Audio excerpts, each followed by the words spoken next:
এই ভিডিওতে দেখাবো আপনার কোনো ইউজার যদি আপনাকে টাকা পাঠিয়ে বলে যে ব্যালেন্স অ্যাড করে দিতে, এই টাকাটা আপনি ম্যানুয়ালি কিভাবে অ্যাডমিন থেকে টাকা অ্যাড করে দিবেন। আপনাকে যখন আপনার ইউজার টাকা পাঠিয়ে বলবে যে ভাইয়া বা স্যার আমার আহ, এত টাকা পাঠিয়েছি আপনি অ্যাড করে দেন, আপনি তার থেকে ইউজার নেম নিবেন। ইউজার নেমটা হলো এইটা, বলবেন যে আপনার ইউজার নেম দেন। তো ইউজার নেমটা নিবেন, নেয়ার পরে আপনার অ্যাডমিনে যাবেন। অ্যাডমিনে গিয়ে ইউজারে ক্লিক করবেন, এরপরে ফান্ড অ্যাট হিস্টোরি এটাতে ক্লিক করবেন। এরপরে অ্যাড ব্যালেন্স, এই যে অ্যাড ডিডাক্ট ব্যালেন্স এটাতে ক্লিক করবেন। এই প্রথম ঘর এখানে ওনার user name select, user name দিবেন। ইউজার নেম দিলে এই যে নিচে শো করবে, তো এটাতে আবার একটা ক্লিক দিবেন, এখানে হয়ে যাবে। এখন উনি আপনাকে কত টাকা দিচ্ছে সেই টাকা এখানে অ্যাড করবেন। এখন আমাদের হিসাব হয় ডলারে। ধরেন উনি আপনাকে 250 টাকা পাঠাইছে, 250 টাকা দিয়ে বলতেছে ভাই আমার 250 টাকা অ্যাড করে দেন। তাহলে এখানে তো ডলার দিতে হবে, আপনি 250 দিলে $250 চলে যাবে। এটা আপনাকে টাকায় কনভার্ট করতে হবে। টাকায় কিভাবে কনভার্ট করবেন? আপনাকে যত টাকা দিবে সেটাকে 130 দিয়ে ভাগ দিলে যা আসবে ওটা ডলার হয়ে যাবে। ঠিক আছে?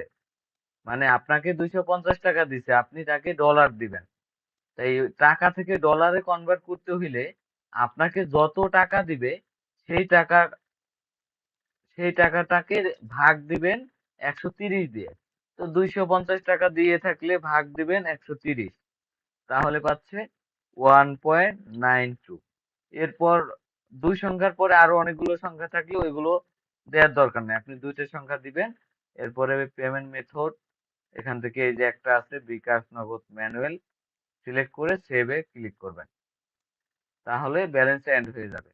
ধরেন আপনাকে 100 টাকা দিচ্ছে, তাহলে কি করবেন? 100 টাকা দিলে তাহলে ওই যে 100/130, মানে আপনাকে যত টাকা দিবে ওই টাকাটাকে ডলারে কনভার্ট করতে হলে আপনি সেই টাকার অ্যামাউন্টটাকে ভাগ দিবেন 130 দিয়ে। 100 টাকা দিলে 100/130, 500 দিলে 500/130। যদি কেউ 50 টাকা দিয়ে বলে 50 টাকা অ্যাড করে দেন, তাহলে 50/130 দিলে যা আসবে সেটা দিবেন।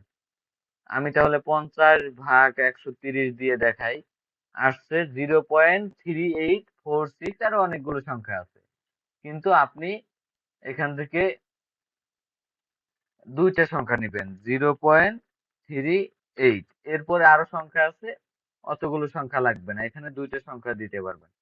এরপরে এই পেমেন্ট মেথড টাইপ থেকে একটা সিলেক্ট করে দিবেন, সেভে ক্লিক করবেন। সেভে ক্লিক করলে আপনি এখানে দেখতে পারবেন এই যে ওনার ব্যালেন্স অ্যাড হয়ে গেছে। ঠিক আছে?